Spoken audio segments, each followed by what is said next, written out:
should the next-gen consoles focus more on RAM pool size, 40 gigabytes or 64 gigabytes of memory and memory bandwidth, as that seems to be the big issue with Series S, instead of the latest, greatest CPU and GPU? I think the problem we got there is that memory costs are not dramatically dropping, which is kind of why the current generation of consoles have only got like double the memory of the last ones. Because, you know, it's just economically unviable to keep doubling up and doubling up and doubling up.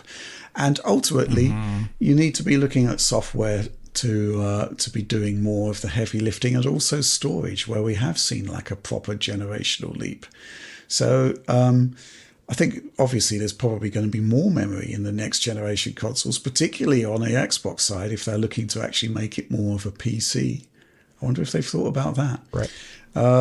But you can't just keep on doubling and doubling. You've got to take a more holistic approach to console design, and you know, similar to the way that you're probably not going to be seeing double the GPU performance on PS5 Pro versus PS5.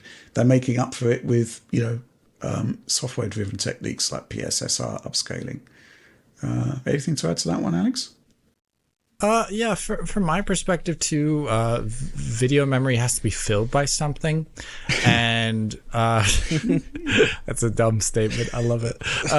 But here I'm talking about they have to have the design, like the artists, to be making enough unique objects to actually require a certain amount of video memory, and the art in games is so, it's like the constrained working hours right now is all about like, you need 5 years of AAA artists and 80 of them to make Call of Duty or something like that. I don't know. You know, just like it requires a lot of art working hours to make all the textures and the models and whatnot.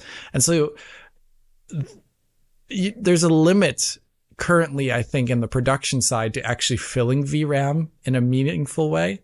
And I think there's going to be like, we're going to be in a stagnation period for the next like decade of how much VRAM after a certain point is really necessary for a game. I think after 16, actually, you're looking at like, okay, what are we filling all this memory with at this point in time? And, you know, more like static solutions, like we have like a 3 million static particle simulation that only moves in a certain way when you look at it, and it's just in memory for like a minute. Like, I don't know. I think development's going to change a bit to be a bit more dynamic, to use more procedural systems.